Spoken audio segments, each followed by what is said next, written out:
এটা প্রত্যাশা করে আমরা আসি নাই। আর হচ্ছে এখানে হয়তো মানে কিছু একটা ভুল ছিল, নয়তো হচ্ছে নেইমারকে একদম শেষ পর্যায়ে নামানো হয়েছে। আর শেষ পর্যায়ে আপনারা দেখছেন যে একটা গোল নেইমার দিছে।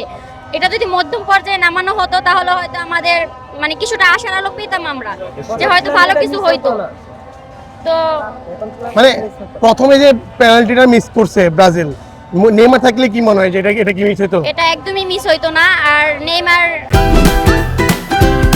Optical brighter photo catalyst active granule সমৃদ্ধ বসুন্ধরা পাওয়ার ওয়াশ, ঝলমলে কাপড়ে ফুরফুরে মন।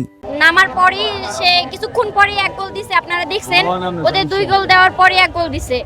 সো হয়তো মানে ব্রাজিলের হয়তো কোনো একটা ভুল ছিল, নয়তো হচ্ছে নেইমারে নামাইলে এটা কখনোই হইতো না, বা আমাদের কখনোই এভাবে কান্না করে মানে চলে যাইতে হইতো না। আর আমরা যে পরিমাণ ট্রোলের শিকার হইতেছি, তো আমাদের আর কিছু বলার নাই। আর্জেন্টিনার জন্য শুভকামনা।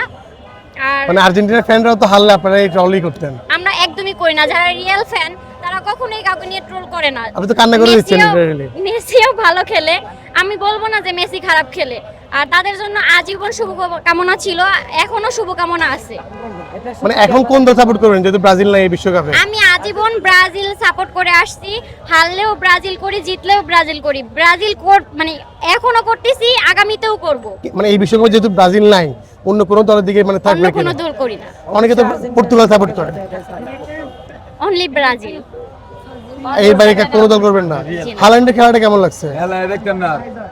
হ্যাঁ, ভালো খেলছে। এখন যে ভালো খেলে তাকে তো ভালো বলতেই হবে, তাই না?